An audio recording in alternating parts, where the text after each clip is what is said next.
Where do you think the most interesting kind of position battles are unfolding, Brian? Interesting. I'm gonna go with the tight end position because I think after Bates, you got some people battling for a third spot, possibly. Then I will go with the So would you say you think it's Ertz, Sennett, Bates? Yeah. Okay. Yeah. Then I think when you look at the safety position, there are a lot of people back there, bro. Yeah. They brought in Chin. You got Butler. You got Forrest. Quan plays back there. Reeves is over. Reeves is like a tweener, though, isn't he? Yeah. Multiple things. He's probably more of a safety than. Yeah. So you got a lot of people, bro. So and they can't keep every one of them. Sure. And then when I look at the receiver position, I think after Terry. Don't forget it's safety, too. They drafted that kid out of Washington. Yeah. You got Jahan and rounder, Terry at the receiver position. And then the rest of them, I think you're battling. I go Jahan, Terry, Crowder. I think Crowder can do a lot for you. Crowder, watching them return punts yesterday, he is, I mean, the gap from him returning punts to everyone else, both in a how they look with the ball in their hands, how they field it, but also like how interested they seem in punt return drills. You know what I'm saying? Like, dude seemed fairly disinterested in that role. Like, it's hard, at least today on July 26th. Some guys look like it's busy work for right, to not think that Crowder's on the team. I think you also want to include Luke, right? I mean, he's a third-round pick. I believe Luke ain't going anywhere right now. Right. It's, dude, when you look at Dominique Hampton, the kid they drafted out of Washington, I think he was the 6th-rounder. You don't want to start making comps to great players because that's really stupid, especially 3 days into camp. But you're about to do it. No, I am going to say maybe. One thing, though, that we've seen with Dan Quinn, he likes big, strong, physical guys. He likes big, strong, physical guys in the secondary completely. 6'3", 220. So they signed Jeremy Chin. So they clearly targeted him. 6'3", 220. Dominique Hampton, who they drafted, 6'3", 220. Mm-hmm. There is something consistent about those guys. Yeah. They look like the Legion of Boom. 220, right. I do know that this staff loves Reeves. And, you know, Reeves obviously got hurt last year, but his reputation on special teams around the league is elite. Yeah. And those guys help you a lot. They do. Especially, I don't know what the hell is going to happen with the new kickoff. So having an advantage player like Reeves in that situation. Yeah. I wonder if you go 10, historically it'd be like 6 DBs, 4 safeties. And I think you're going Butler, Chin, Forrest, Hampton. And then Reeves is kind of like the do-it-all guy. But then you're counting Quan as a DB when I think he's more of a safety. I agree, though. I mean, there's a lot of interesting spots. It's a lot of stuff to go on in that secondary, bro.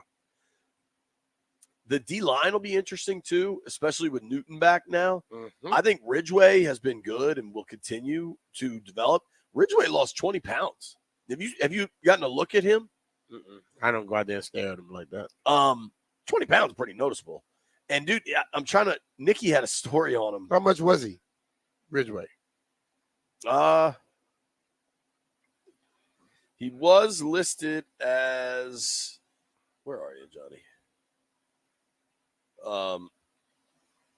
The hell number does he wear? That's Jeff's favorite player. Jeff. That is your favorite player. 91. All right, there we go. He was listed at 6'5", 320. So he's 300 now? I guess. Or was he 340? That's why he lost 20 pounds. I don't know. That's what I'm saying. What number is it? Is it the number here that he lost 20 pounds to get to, or did he lose 20 pounds from this number? But it was funny because he credited Jeff. I'm going to sound really old and really white here.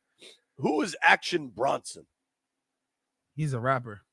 That's what I thought. Okay. And he was a pretty big fella. Yeah. And he lost a bunch of weight, right? Yes. That's who Ridgeway credits with getting him to lose weight. He said, Action Bronson does that stuff. He was a big dude and lost a bunch of weight. So I said, let me try it. See, Action Bronson, though, doesn't play football. And let's hope that 20 pounds he lost doesn't become a problem to him. Yeah, I mean, you know what I'm saying? But all Ridgway said he did was start eating better and walking on the treadmill. So it wasn't like. I'm just saying, like, when you're 320, maybe that's the reason you can pick up people and suplex them. Body, you know, and you can maybe you can take on a double team. If you're 300, you may not be able to do it. Well, I'm trying to figure out if this number is, if the 320 is down from, like, that was if it as was of July 25th, they said. So it was up at 340 or something? I don't know. I'm just trying to see. That's what I'm wondering. Jeff, as the foremost John Ridgway reporter in town, what can you tell us? More power bombs are coming. That is your guy. But, dude, that does sound more in line with the rest of these fellas. Like, Payne is listed at 6'3", 320. Now Ridgway is 6'5", 320. So if he was 6'5", 340, he would have been. Remember all the guys tried the vegan diet? All offensive linemen were doing that? And they were all getting blown off the ball, and the running backs were getting beat the hell up? I can't imagine being a vegan offensive lineman. Just be careful losing weight in this sport in certain positions. I understand you're going to lose it, but, better make sure you keep that strength with you. Have you I cannot wait to see the pads come on next week so we can start to get an idea of what we're looking at on the O-line. I'm with that. Because right now you don't know. You watch guys move. I think a lot of the guys came back more fit this year. I was sitting there watching them earlier. You can see that. I hope Cosby looks the part, I was watching Beatis snap and stuff and do things. They look the part. So let's see once you start locking it up what goes down, because we felt it last year and we saw our defensive line whoop their ass every day. Yeah. So we'll figure it out. We'll see. I think one thing to keep an eye on, false starts. And it's early and they got to learn Jaden's cadence. Like, there's a lot of moving parts with that. But false starts have been a thing through 3 days. Mm-hmm. And Big Lou been one of the guys I've noticed multiple times. That's the kind of stuff, if it seems consistent. Is that because of the cadence, or is that because he's trying to get off because of who's across from I don't know that answer. Yeah. I don't know. But I know it's not something you can really tolerate. I know it's not really good news.